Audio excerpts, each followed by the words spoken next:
നമസ്കാരം എല്ലാ പ്രിയപ്പെട്ട പ്രേക്ഷകർക്കും രാവിലെയിലേക്ക് സ്വാഗതം. പുതിയൊരു ദിവസത്തിന്റെ തുടക്കമാണ്. ഇന്നലെ നമ്മൾ മുഴുവൻ വിഴിഞ്ഞത്തിന്റെ ഒരു ആഘോഷ മൂഡിലായിരുന്നു. ഇനി അതൊക്കെ കഴിഞ്ഞ് മറ്റ് വാർത്തകളൊക്കെ വളരെ സജീവമാവുന്ന ഒരു ദിവസമാണ്.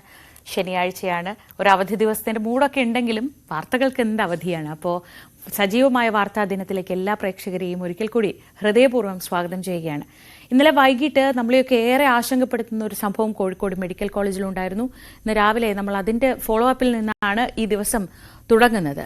കോഴിക്കോട് മെഡിക്കൽ കോളേജിലെ അത്യാഹിത വിഭാഗത്തിലെ തീപിടുത്തത്തിന് ശേഷം മരണം സ്ഥിരീകരിച്ച രോഗികളുടെ പോസ്റ്റ്മോർട്ടം നടത്തിയേക്കുമെന്നാണ് ഇപ്പോൾ വരുന്ന വിവരങ്ങൾ. പുകയേറ്റാണ് രോഗികളുടെ മരണമെന്ന ബന്ധുക്കളുടെ പരാതിയെ തുടർന്നാണ് നടപടി. 3 പേർ ശ്വാസം മുട്ടിയാണ് മരിച്ചതെന്ന് ടി സിദ്ദിഖ് MLA ആരോപിച്ചിരുന്നു. സംഭവത്തിന് ശേഷം 5 മൃതദേഹമാണ് മോർച്ചറിയിലേക്ക് മാറ്റിയിരുന്നത്. എന്നാൽ പുക ഉയർന്നതിനെ തുടർന്നല്ല മരണമെന്നാണ് മെഡിക്കൽ കോളേജിന്റെ വിശദീകരണം. വിഷയം ചർച്ച ചെയ്യാൻ മെഡിക്കൽ ബോർഡ് ഇന്ന് യോഗം ചേരും. ഇല്ല, അത് ന്യൂറോ സർജറിയിൽ ആ ഡോക്ടേഴ്സ് കൂടെ പോയിട്ടുണ്ട്, ഫയർഫോഴ്സിന്റെ കൂടെ. അത് 4ാമത്തെ നിലയിലാണ്. അതിനെ ഷിഫ്റ്റ് ആക്കണമെന്ന് അവരോട് തീരുമാനിച്ച് പറയാൻ പറ്റും. ഇല്ല, അതുകൊണ്ട് അവരവിടെ നിൽക്കുന്നുണ്ട്. മാറ്റണം എന്ന് പറഞ്ഞാൽ ഇമ്മീഡിയറ്റ് മാറ്റം. അല്ല, അത് റെഡിയാക്കും. ഇല്ലെങ്കിൽ ഷിഫ്റ്റ് ആക്കാൻ പറഞ്ഞിട്ടുണ്ട്. ഇല്ല, അത് ഒരു തവണ എല്ലാ സ്ഥലത്തും including lift, bathroom, MRI, CT ഉള്ളിലൊക്കെ ചെക്ക് ചെയ്തു. ഡബിൾ ക്രോസ് ചെക്ക് ചെയ്യാൻ ഒന്നുകൂടി പറഞ്ഞിട്ടുണ്ട് കേട്ടോ. നമ്മളെല്ലാം ഒന്നുകൂടി റൗണ്ട്സ് എടുക്കാൻ പറഞ്ഞിട്ടുണ്ട്. ആള് ഷിഫ്റ്റ് ചെയ്ത സ്ഥലത്ത് അവിടെ ഏറൊക്കെ എവിടെയാണ് ഷിഫ്റ്റ് ചെയ്ത് അവിടെയൊക്കെ പോയി നോക്കാൻ പറഞ്ഞിട്ട് എല്ലാ HODമാരോടും വരാൻ പറഞ്ഞിട്ടുണ്ട്. ഇവിടെ കുറച്ച് ഓർത്തോ HOD ഇവിടെ തന്നെയുണ്ട്. ഡോക്ടർ ജേക്കബ് ഉണ്ട്, ഡോക്ടർ ജയേഷ് മെഡിസിൻ HOD ഇവിടെയുണ്ട്. ബാക്കി കുറേ ഡോക്ടേഴ്സും വന്നിട്ടുണ്ട്. അപ്പോൾ ഈ ഷിഫ്റ്റ് ചെയ്ത പേഷ്യൻ്റൊക്കെ അവരോട് പോയി കാണാൻ പറ്റും കേട്ടോ. ശരി, അല്ല, ഇവിടുത്തെ ഷിഫ്റ്റ് ചെയ്ത കുറച്ച് പേര് മാത്രം പ്രൈവറ്റിൽ പോയിട്ടുണ്ട്. ബാക്കിയെല്ലാം ഇവിടെയാണ്. ബാക്കിയൊക്കെ കോളേജിലെ പഴയ ബ്ലോക്കിലേക്കും സൂപ്പർ സ്പെഷ്യാലിറ്റി മെഡിക്കൽ ബ്ലോക്ക് TCCയിലേക്കാണ് ഷിഫ്റ്റ് ചെയ്തത്. കോഴിക്കോട് മെഡിക്കൽ കോളേജിലെ ഇവിടെയുണ്ടായ അതിദാരുണമായ എമർജൻസി കാഷ്വാലിറ്റിയിലുണ്ടായിട്ടുള്ള ഈ തീപിടുത്തത്തിൽ 3ഓളം ആളുകൾ മരിച്ചു എന്നുള്ള വാർത്തയാണ് പുറത്തു വരുന്നത്. അതിലൊന്ന്, ഞാനിപ്പോ നസീറ എന്ന് പറയുന്ന 44 വയസ്സുള്ള ഒരു ലേഡി, അവർ കൽപ്പറ്റ നിയോജകമണ്ഡലത്തിലെ മേപ്പാടി ഗ്രാമപഞ്ചായത്തിലാണ് അവർ താമസിക്കുന്നത്. അവർ നേരത്തെ മാനസികമായ ഒരു പ്രയാസവും വിഷമവും ഒക്കെയായി അവരിവിടെ ഒരു പേഷ്യന്റായി വന്നതിന് ശേഷം അവർ വെന്റിലേറ്ററിലായിരുന്നു. പോയിസണിന്റെ പ്രശ്നം ഉണ്ടായിരുന്നു. ആ വെന്റിലേറ്ററിൽ നിന്ന് ഈ തീ കത്തിയ സമയത്ത് എടുത്ത് ഓടിയ സമയത്ത് മരണപ്പെട്ട് ഇപ്പോൾ 1ാം വാർഡിലാണ് ബോഡിയുള്ളത്. ഞാൻ 1ാം വാർഡിൽ പോയി ബോഡി കണ്ടു. കുടുംബങ്ങളുമായി ഇപ്പൊ സംസാരിച്ചു. അവര് ഈ കാര്യങ്ങളെല്ലാം തന്നെ ഷെയർ ചെയ്യുകയുണ്ടായി. അപ്പൊ ഇവിടെ നിന്ന് തീപിടുത്തത്തെ തുടർന്ന് കൊണ്ടുപോകുന്ന സമയത്ത് വെന്റിലേറ്ററിൽ നിന്ന് പുറത്തേക്ക് പോകുന്ന സമയത്താണ് ഈ ദാരുണമായിട്ടുള്ള മരണം സംഭവിച്ചത് എന്നുള്ളത് പറയുന്നു. അടിയന്തരമായി എമർജൻസി സിസ്റ്റം ക്രമീകരിക്കുകയാണ് ഇപ്പോൾ മെഡിക്കൽ കോളേജിൽ അത്യാവശ്യമായി വേണ്ടത്. എവിടെയാണ് എമർജൻസി ആയി വരുന്ന രോഗികൾ എവിടേക്ക് വരണം എന്നുള്ളത് ഔദ്യോഗികമായി പ്രഖ്യാപിക്കണം എന്ന് നേരത്തെ കലക്ടറോട് പറഞ്ഞിട്ടുണ്ട്. ഇപ്പൊ തന്നെ അതൊരു പ്രധാനമായി എടുക്കണം. മറ്റൊന്ന്, ആരൊക്കെ മരിച്ചു, അവരുടെ ഡീറ്റെയിൽസ്, ഏതൊക്കെ ഹോസ്പിറ്റലിലേക്ക് എത്ര പേഷ്യൻസിനെ കൊണ്ടുപോയിട്ടുണ്ട്, അവരൊക്കെ എവിടെയാണ്, അത് സംബന്ധിച്ചതായിരിക്കുന്ന അനിശ്ചിതത്വത്തിന് വിരാമമിടൽ, പുതുതായി വരുന്ന പേഷ്യൻസിനുള്ള സംവിധാനമൊരുക്കൽ, ഇത്രയും കാര്യങ്ങൾ അടിയന്തരമായി ക്രമീകരിക്കണം എന്നുള്ളത് ആവശ്യപ്പെട്ടിട്ടുണ്ട്. അത് അടിയന്തരമായി ക്രമീകരിക്കാനുള്ള സംവിധാനം ചെയ്യും എന്നാണ് അറിയിച്ചിട്ടുള്ളത്. MS അനീഷ് കുമാർ വിവരങ്ങളുമായി. അനീഷ്, ഇത് ഇന്നലെ രാത്രിയാണ് ഇവർ രണ്ടുപേരും നമ്മളോട് ഇങ്ങനെ സംസാരിച്ചത്. അതായത് ഈ മാറ്റുന്നതിനിടയിലാണ് മരണം സംഭവിച്ചത് എന്നൊരു ആരോപണമാണ് ടി സിദ്ദിഖ് പറഞ്ഞു വെച്ചത്. ഇപ്പോൾ ആശുപത്രി അധികൃതരുടെ ഭാഗത്തു നിന്ന് വരുന്ന വിശദീകരണം, ഇവർ 3 പേരും അത്യാസന്ന നിലയിലായിരുന്നു, ഈ തീപിടുത്തം ഉണ്ടാകും മുൻപ് മരണം സംഭവിച്ചു എന്നാണ്. ഇന്നിപ്പോൾ ഈ നേരം വെളുക്കുന്ന ഒരു സമയമാവുമ്പോഴേക്കും നമുക്കിതിൽ കൂടുതലൊരു വ്യക്തത വരുന്നുണ്ടോ? നിലവിൽ ആശുപത്രിയിലെ സ്ഥിതിഗതികളെല്ലാം സാധാരണ നിലയിലേക്കായി കഴിഞ്ഞോ? ശ്രീജ, ആശുപത്രിയുടെ പ്രവർത്തനം സാധാരണഗതിയിലേക്ക് തന്നെ മാറിയിട്ടുണ്ട്. തീപിടുത്തം പൂർണ്ണമായി നിയന്ത്രണ വിധേയമാക്കിയിരുന്നു.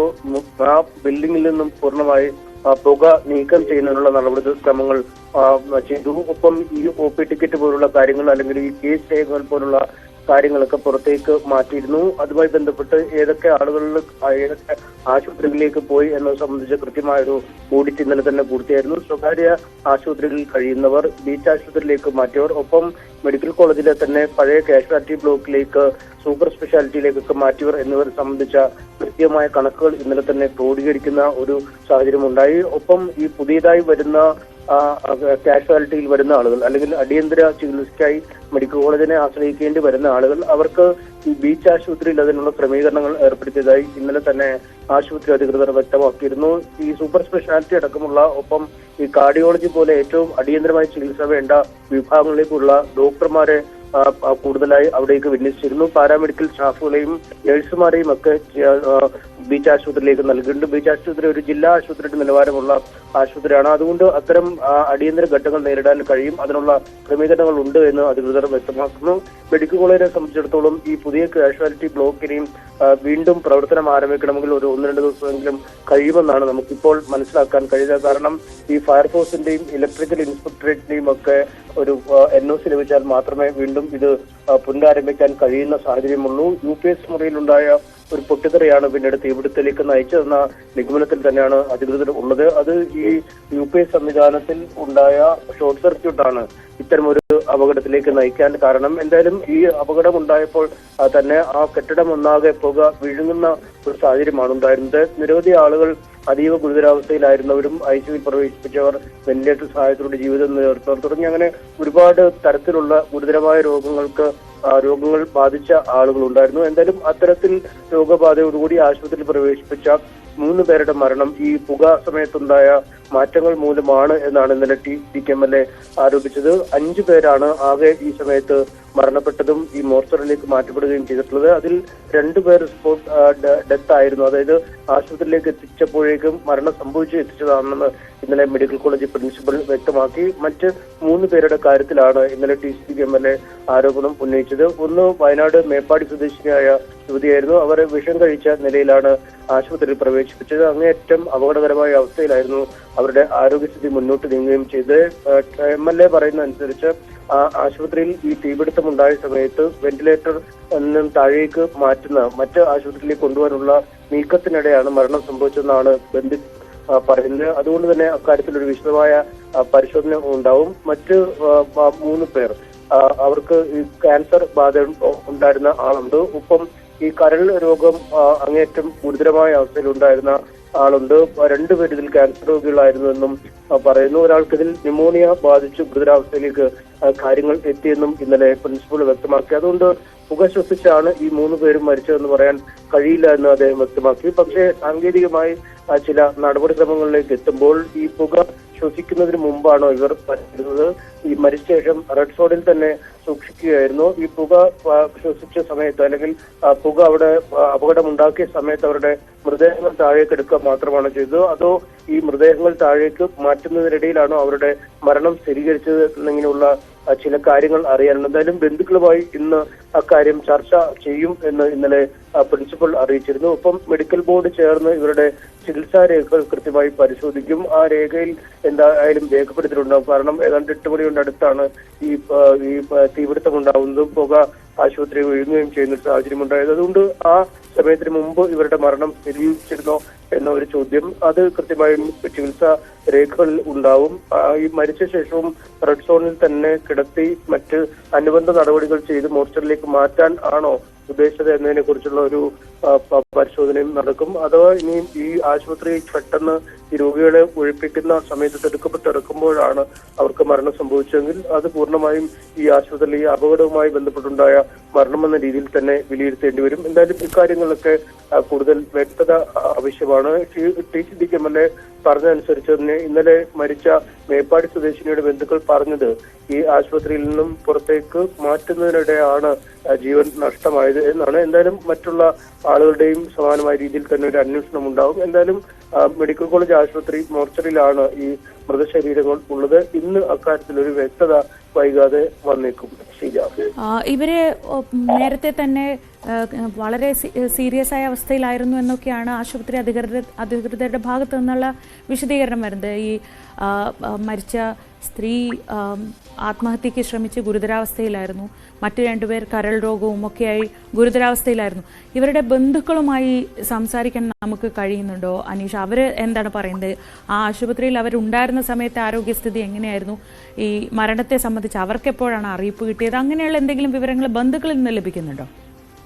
ബന്ധുക്കൾ പറയുന്നത് അവർ അതീവ ഗുരുതരാവസ്ഥയിൽ തന്നെ ആയിരുന്നു എന്നാണ്. പക്ഷെ ഈ മരണം സംബന്ധിച്ച ഒരു കൃത്യമായ സമയം എന്ന് പറയാൻ അവർ ഒരു ആള് ഈ വയനാട് മേപ്പാടിയിലെ ആളുകൾ പറയുന്നത്, ബന്ധുക്കൾ പറയുന്നത് ഈ ആശുപത്രിയിലെ തീപിടുത്തത്തിനിടെ താഴേക്ക് മാറ്റിയപ്പോഴാണ്. പക്ഷെ അതിനു മുമ്പ് തന്നെ അങ്ങേയറ്റം അപകടകരമായ ഈ ഡോക്ടർമാരുടെ ഭാഷയിൽ പറഞ്ഞാൽ സിക്ക് എന്ന രീതിയിലേക്ക് തന്നെ മാറിയിരുന്നു. തിരിച്ചു കൊണ്ടുവരാനാവാത്ത വിധം ബുദ്ധിമുട്ടിലേക്ക് കാര്യങ്ങൾ നീങ്ങിയിരുന്നു എന്നാണ് നമുക്ക് ആ ബന്ധുക്കളിൽ നിന്നും മനസ്സിലാക്കാൻ സാധിക്കുന്നത്.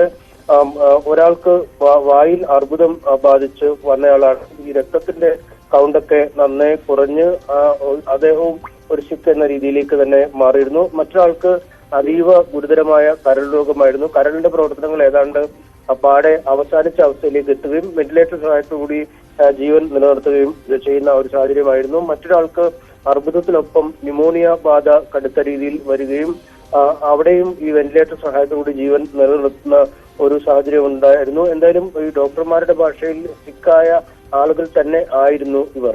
അപ്പോൾ ഈ മാറ്റുന്നതിനിടയിലാണോ അല്ലെങ്കിൽ ഈ മരണം സംഭവിച്ച ശേഷം അതിന്റെ അനുബന്ധ നടപടിക്രമങ്ങളുമായി മുന്നോട്ട് പോകുന്നതിനിടയിൽ റെഡ് സോണിൽ നിന്ന് മാറ്റിയതാണോ എന്ന കാര്യത്തിൽ ഒരു വ്യക്തതയുണ്ട്.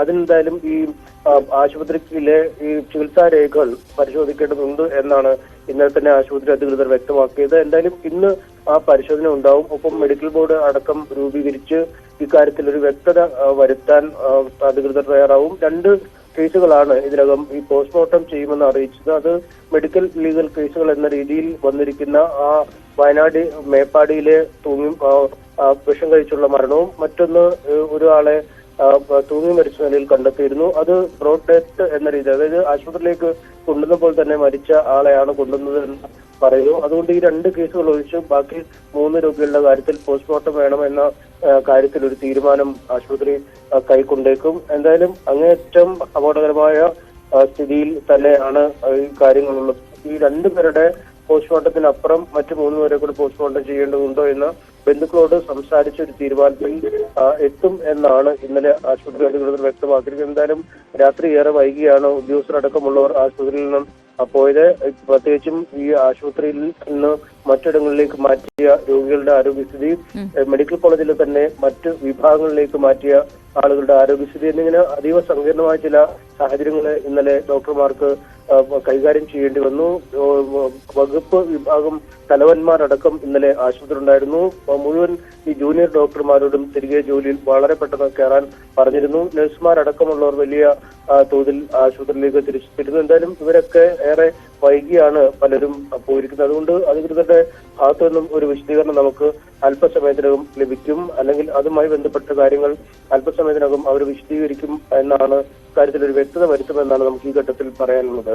ശരി, MS അനീഷ് കുമാറാണ് വിവരങ്ങൾ നൽകിയത്.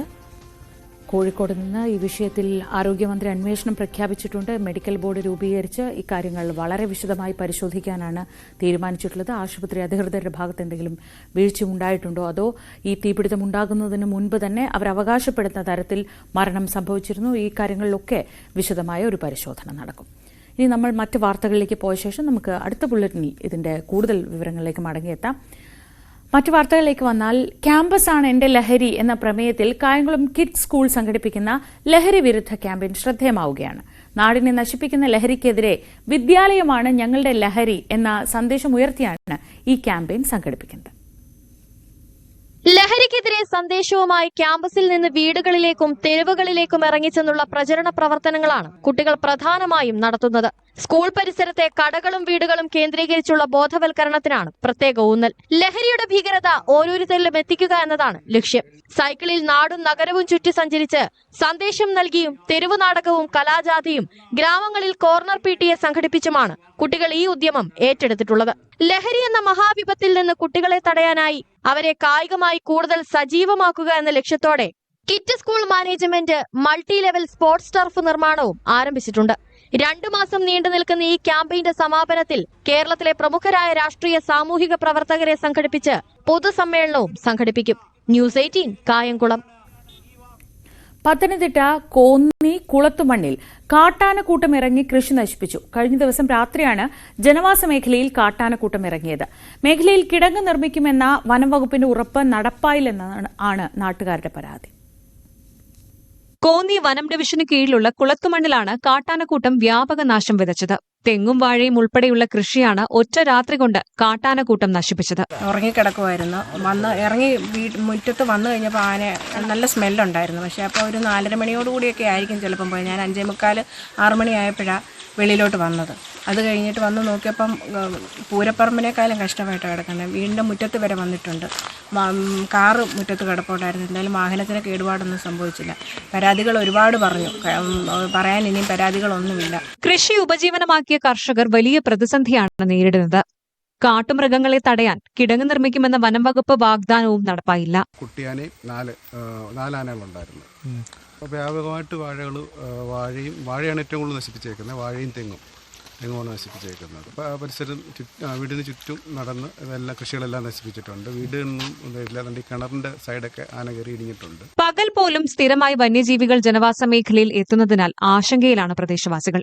ന്യൂസ് 18 പത്തനംതിട്ട. തിരുവനന്തപുരത്തെ മലയോര ഗ്രാമങ്ങളിലെ വെറ്റില കർഷകരൊക്കെ വലിയ ആശങ്കയിലാണിപ്പോൾ. വെറ്റില ചെടിയെ ബാധിക്കുന്ന കരിവെള്ളി രോഗം പടരുന്നതാണ് ഇപ്പോൾ ആശങ്കയ്ക്ക് കാരണമാവുന്നതോടെ ഈ കൃഷി സംരക്ഷിക്കാൻ ഇനി എന്ത് ചെയ്യണമെന്നറിയാത്ത അവസ്ഥയിലാണ് ഈ കർഷകർ. മലയോര മേഖലയിൽ നിരവധി പേരാണ് വെറ്റില കൃഷിയിലൂടെ ഉപജീവനം കണ്ടെത്തുന്നത്. ചെടികളെ കരിവെള്ളി രോഗം ബാധിച്ചതാണ് കർഷകരുടെ ഇപ്പോഴത്തെ ആശങ്കയ്ക്ക് കാരണം. പലയിടങ്ങളിലും രോഗം ബാധിച്ച ചെടികൾ നശിച്ചു തുടങ്ങി. ദക്ഷിണ നൽകാനും മുറുക്കാനും ആയുർവേദ മരുന്നുകൾ നിർമ്മിക്കാനും പൂജാതി കർമ്മങ്ങൾക്കുമൊക്കെ വെറ്റില ഉപയോഗിക്കാറുണ്ട്. ആദ്യം ചെറുതായിട്ട് വള്ളി ഒന്ന് വാടി നിൽക്കുമ്പോൾ നമ്മൾ ആ കൊണ്ട മുരടിച്ച് പിന്നെ അത് കാലക്രമേണ പിന്നെ അതിൻ്റെ വളർച്ച മുരടിച്ച് ഈ തണ്ടിൽ ഇങ്ങനെ ഈ കറുപ്പ് പോലെ വന്ന് ബാധിച്ചിട്ട് അവിടെ വെച്ചങ്ങ് ഉണങ്ങി ഓരോരോ വള്ളി വീതം നശിച്ച് അങ്ങനെയാണ് ഈ രീതിയിൽ പൂർണ്ണമായിട്ടും നശിച്ചത്. സമൃദ്ധിയിൽ വളരുന്ന വള്ളികളിൽ മഞ്ഞ നിറം രൂപപ്പെടും. ഇതാണ് രോഗബാധയുടെ ആദ്യ ലക്ഷണം. തുടർന്ന് മൂട് ചീഞ്ഞ് അടർന്നു മാറും. ഈ സമയത്തിനുള്ളിൽ വെറ്റിലകളെല്ലാം പഴുത്ത് നിലം പതിക്കും. ഈ ഒരു കേട് വരുന്നത്, അതായത് ഈ കൃഷി നശിച്ചു പോകുന്ന ഒരവസ്ഥ വരുമ്പോഴാണ് കർഷകനെ അത് ഏറ്റവും കൂടുതലായിട്ട് ബാധിക്കുന്നത്. പിന്നെ സ്വന്തമായിട്ട് ചെയ്യുന്ന കർഷകനാണ് ഇത് എന്തെങ്കിലും ഒന്ന് കിട്ടുന്ന വിലയുള്ള സമയത്ത്. ഇല്ലാത്ത നമ്മൾ പുറത്ത് കൊടുത്ത് ചെയ്യുകയാണെന്നുണ്ടെങ്കിൽ, അതായത് മറ്റൊരു ലേബർ വെച്ച് ചെയ്യുകയാണെന്നുണ്ടെങ്കിൽ 10,200 രൂപ നമ്മൾ ശമ്പളം കൊടുക്കണം. ഇപ്പോൾ 1000 വെറ്റ കൊണ്ടുപോയി കഴിഞ്ഞാൽ ആകെ കിട്ടുന്നത് 300 രൂപയായിരിക്കും. വെറ്റിലയ്ക്ക് വിപണിയിലുണ്ടായ ഇടിവിനു പുറമെ രോഗബാധയും കർഷകരെ കാര്യമായി ബാധിച്ചിട്ടുണ്ട്. മണ്ണു പരിശോധന അടക്കം നടത്തി കാത്തിരിക്കുകയാണ് വെറ്റില കർഷകർ. വലിയ നഷ്ടമാണ് കർഷകർ നേരിടുന്നത്. കൃഷിവകുപ്പിനെ അറിയിച്ചിട്ടും കാര്യമായ നടപടി ഉണ്ടായില്ലെന്ന് കർഷകർ പറയുന്നു. കേരളത്തിന്റെ പരമ്പരാഗത കൃഷികളിലൊന്നായ വെറ്റില കൃഷിയെ സംരക്ഷിക്കാൻ ഇടപെടൽ തേടുകയാണിവർ. ന്യൂസ് 18 തിരുവനന്തപുരം. വൃക്ക രോഗികൾക്ക് മെച്ചപ്പെട്ട ചികിത്സാ സൌകര്യമൊരുക്കി അടിമാലി താലൂക്ക് ആശുപത്രിയിലെ ഡയാലിസിസ് യൂണിറ്റിന്റെ പ്രവർത്തനം കൂടുതൽ വിപുലീകരിച്ചു. 2ാം ഘട്ടം കൂടി പ്രവർത്തനം ആരംഭിച്ചതോടെ ദിവസവും കൂടുതൽ രോഗികൾക്ക് ഇവിടെ ഡയാലിസിസ് ചെയ്യാനാകും. അടിമാലി താലൂക്ക് ആശുപത്രിയിൽ നിരവധി പേരാണ് ദിവസവും ചികിത്സ തേടിയെത്തുന്നത്. നിലവിലുണ്ടായിരുന്ന ഡയാലിസിസ് യൂണിറ്റിന് ഉൾക്കൊള്ളാവുന്നതിലധികം പേരെത്തുന്നത് പ്രതിസന്ധിയായിരുന്നു. കഴിഞ്ഞ ഡിസംബറിലാണ് ആദ്യ യൂണിറ്റ് പ്രവർത്തിച്ചു തുടങ്ങിയത്. ഇവിടെ ദിവസം 4 പേർക്ക് ഡയാലിസിസ് ചെയ്യാനാകും. പ്രതിസന്ധി പരിഹരിക്കാനായി ആരോഗ്യവകുപ്പ് 3.6 കോടി രൂപ വകയിരുത്തി രണ്ടാമത് ഒരു യൂണിറ്റ് കൂടി സജ്ജമാക്കുകയായിരുന്നു. ഇതോടെ ദിവസം 8 പേർക്ക് ഡയാലിസിസ് ചെയ്യാം. ഇതുവരെ 415 രോഗികൾക്ക് ഡയാലിസിസ് യൂണിറ്റിന്റെ സേവനം ലഭിച്ചിട്ടുണ്ട്. ഡയാലിസിസും മരുന്നും രോഗികൾക്ക് സൗജന്യമായാണ് ലഭിക്കുന്നത്. ന്യൂസ് 18 അടിമാലി. ഇടുക്കിയിലെ എന്റെ കേരളം പ്രദർശന വിപണന മേളയിലെ മറ്റൊരു ശ്രദ്ധാകേന്ദ്രമാണ് ഇവിടെ സ്ഥാപിച്ചിട്ടുള്ള കൈത്തറി നെയ്ത്ത് യൂണിറ്റ്. പനംകുട്ടി കൈത്തറി നെയ്ത്ത് സഹകരണ സംഘത്തിന്റെ നേതൃത്വത്തിലാണ് ഇവിടെ ഈ സ്റ്റാൾ പ്രവർത്തിപ്പിക്കുന്നത്. ഇടുക്കി പനംകുട്ടിയിൽ പ്രവർത്തിക്കുന്ന കൈത്തറി നെയ്ത്തു സഹകരണ സംഘം ഒരു കാലത്ത് നിരവധി പേർക്ക് തൊഴിൽ കൊടുത്തിരുന്നു. പരമ്പരാഗത നെയ്ത്തിന്റെ ആദ്യ പാഠങ്ങൾ പഠിച്ചിറങ്ങുന്നവർക്ക് ചെറിയ തോതിൽ വരുമാനവും നെയ്ത്തു സംഘം വഴി നേടാമായിരുന്നു. ഇടക്കാലത്ത് സർക്കാർ സഹായം കുറഞ്ഞതോടെ സംഘത്തിന്റെ പ്രവർത്തനം മന്ദഗതിയിലായി. നെയ്ത്തിന്റെ പ്രാധാന്യവും മൂല്യവുമൊക്കെ പൊതുസമൂഹത്തിന് എത്തിക്കുന്നതിനാണ് നെയ്ത്തു സഹകരണ സംഘം പ്രവർത്തകർ ഇപ്പോൾ ശ്രമിക്കുന്നത്. എന്റെ കേരളം പ്രദർശന വിപണന മേളയോടനുബന്ധിച്ച് നെയ്ത്തു സഹകരണ സംഘത്തിന്റെ ഒരു സ്റ്റാൾ ഒരുക്കിയിട്ടുണ്ട്. പ്രദർശന നഗരിയിൽ ഒരുക്കിയിട്ടുള്ള തറയിൽ നെയ്ത്തും തുടരുന്നുണ്ട്. നിരവധി പേരാണ് സ്റ്റാളിലെത്തുന്നത്. 40 വർഷത്തോളമായി ജോലി ചെയ്യാൻ തുടങ്ങിയിട്ട് ഇപ്പം പുതിയ പുതിയ ആൾക്കാർ വരാൻ മടിക്കുന്നു. അവർക്ക് ട്രെയിനിങ്ങും കാര്യങ്ങളും ഗവൺമെന്റ് കൊടുത്തു കഴിഞ്ഞാൽ അവർ ഇതിലേക്ക് വരും. എന്റെ കേരളം പ്രദർശന വിപണന മേളയിൽ സ്റ്റാൾ ഒരുക്കിയത് വിദ്യാർത്ഥികൾക്കും നെയ്ത്തിനെ കുറിച്ച് കൂടുതൽ അറിയാൻ അവസരമൊരുക്കി. ന്യൂസ് 18 ഇടുക്കി. വെള്ളപ്പൊക്ക പ്രതിരോധ പ്രവർത്തനങ്ങളുടെ ഭാഗമായി കായംകുളം നഗരസഭയിൽ മോക്ക് ഡ്രിൽ സംഘടിപ്പിച്ചു. സംസ്ഥാന ദുരന്ത നിവാരണ അതോറിറ്റി, ജില്ലാ ദുരന്ത നിവാരണ അതോറിറ്റി, കില എന്നിവ സംയുക്തമായാണ് മോക്ക് ഡ്രിൽ നടത്തിയത്.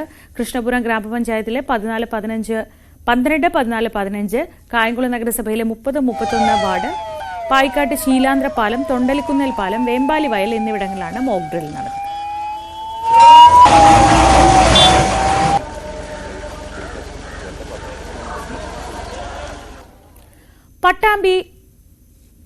പട്ടാമ്പി, തൃത്താല, കൂടല്ലൂർ, കൂമൻതോടിന്റെ തകർന്ന പാർശ്വഭിത്തി നിർമ്മാണം പുരോഗമിക്കുന്നു.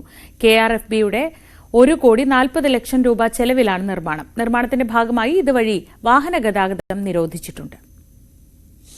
പ്രളയത്തെ തുടർന്നാണ് കമുകിൻ തോടിന് സമീപത്തെ കൊടുംവളവിൽ പാർശ്വഭിത്തിയും റോഡിന്റെ ഒരു ഭാഗവും തോട്ടിലേക്ക് ഇടിഞ്ഞു താഴ്ന്നത്.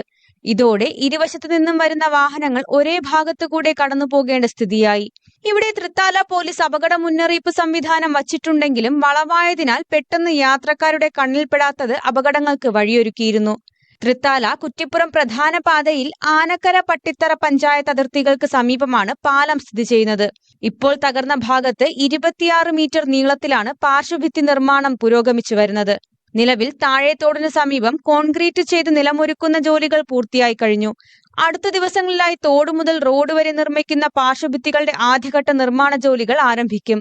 ഇതുവഴിയുള്ള വാഹന ഗതാഗതം പൂർണ്ണമായി നിരോധിച്ച ശേഷമാണ് നിർമ്മാണം തുടങ്ങിയത്. ന്യൂസ് 18 തൃത്താല. മുത്തുകുടയും തൈവാഴയും കളർ ലൈറ്റുകളും ഒക്കെ കൊണ്ട് അലങ്കരിച്ച ഒരു KSRTC വാഹനം. കൊട്ടാരക്കര ഗണപതി ക്ഷേത്രോത്സവത്തിലെ ഘോഷയാത്രയിൽ ഈ KSRTC വാഹനമായിരുന്നു താരം. ചന്ദനം പൂശിയ മെക്കാനിക്കൽ വിഭാഗം വാനിലായിരുന്നു ഉച്ചഭാഷിണിയും ഭക്തിഗാനങ്ങളും ഒക്കെയായി കാഴ്ചക്കാരുടെ മുഴുവൻ മനം കവർന്നത്. കൊട്ടാരക്കരയിൽ നിന്ന് S. വിനീഷ് തയ്യാറാക്കിയ റിപ്പോർട്ടാണ്.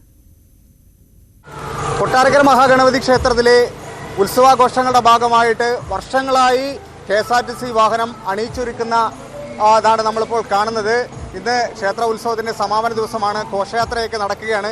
ശരിക്കും KSRTC ഗ്യാരേജിലെ മെക്കാനിക്കൽ വിഭാഗം വാഹനമാണ് അണിയിച്ചൊരുക്കി കൊണ്ടുപോകുന്നത്. ഈ വാഹനം കാണാനായിട്ട് നിരവധി ആൾക്കാർ തടിച്ചുകൂടി നിൽക്കുന്ന ഒരു സാഹചര്യമാണ് ഉള്ളത്. നമുക്ക് ചോദിച്ചറിയാം. തീർച്ചയായും ഞങ്ങൾ കൊട്ടാരക്കര മഹാഗണപതി ക്ഷേത്രത്തിലെ ഉത്സവം എന്ന് പറയുന്നത് ഈ ദേശത്തിൻ്റെ ആകെ ഒരു ഉത്സവമാണ്. പ്രത്യേകിച്ച് അതിൻ്റെ ഭാഗമാകാറുണ്ട് ഞങ്ങളുടെ KSRTC. ഒരു ദിവസത്തെ ഉത്സവം തന്നെ ഞങ്ങളുടെ KSRTC വകയാണ്.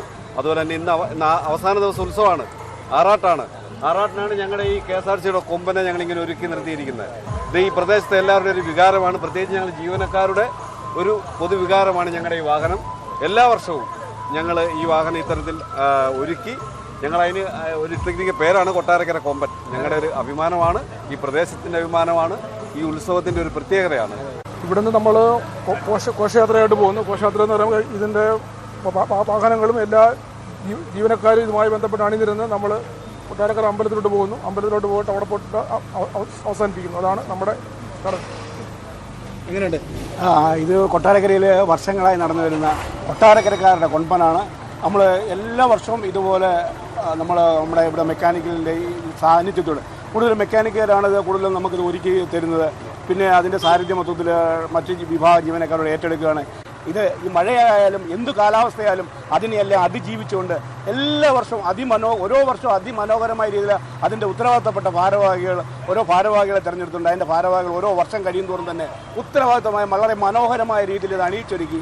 അതുപോലെ തന്നെ മൂന്നാം ഉത്സവം നടത്തുന്നതും KSRTC വക ജീവനക്കാരാണ്. മൂന്നാം ഉത്സവം വളരെ ഭംഗിയായി അന്നദാനം ഉൾപ്പെടെ എല്ലാവരും നടത്തുന്നതിനേക്കാൾ വളരെ ഭംഗിയായ രീതിയിൽ അന്നദാനം, കലാപരിപാടികളെല്ലാം ഈ KSRTCക്കാരുടെ സ്വന്തം പൈസ കൊണ്ട് മാത്രം എല്ലാ ജീവനക്കാരും സഹകരിച്ചുള്ള പരിപാടിയാണ് മൂന്നാം ദിവസത്തെ ഉത്സവം നടത്തുന്നത്.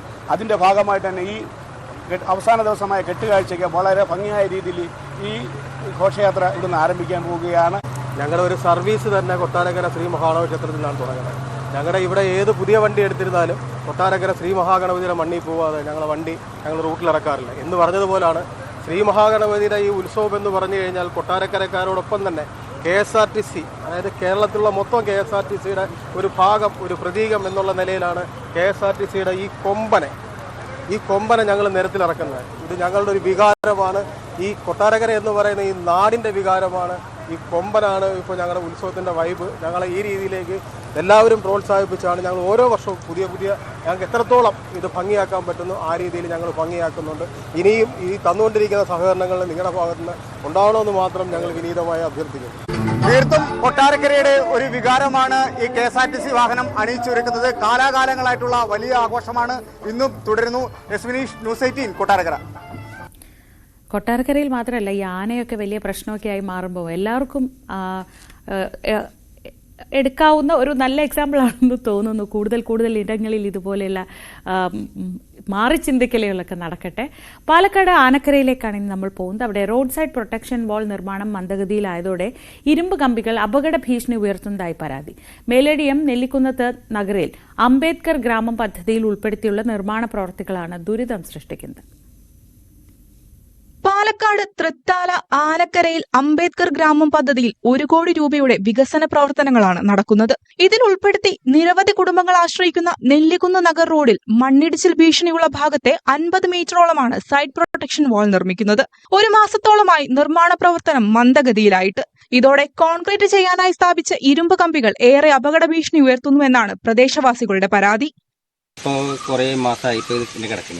ഇത് പിന്നെ ഇതേമാതിരി വീട്ടിലുള്ള അവിടെ വീട്ടുകാർക്കും ഒക്കെ ഒരു ബുദ്ധിമുട്ട് തന്നെയാണ്. ഇതേവരെ കുട്ടികൾ ഇതൊക്കെ ഇതിനെ പോണതാണ്. ഞങ്ങൾ ഇതിനെ വഴി വന്ന് പോകുന്നത്. അപ്പോൾ എല്ലാവർക്കും ഒരേ ബുദ്ധിമുട്ട് തന്നെയാണ് ഇത് സംഭവിക്കുന്നത്.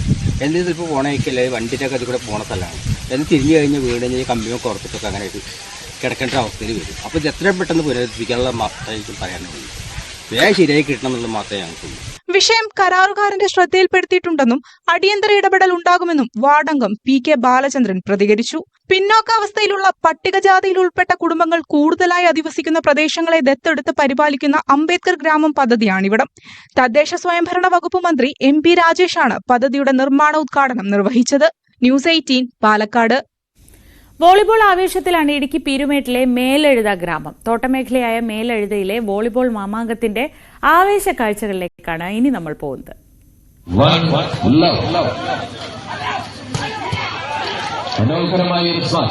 കുടിയേറ്റ കാലം മുതൽ ഇടുക്കിയുടെ രക്തത്തിൽ അലിഞ്ഞു ചേർന്നതാണ് വോളിബോൾ ആവേശം.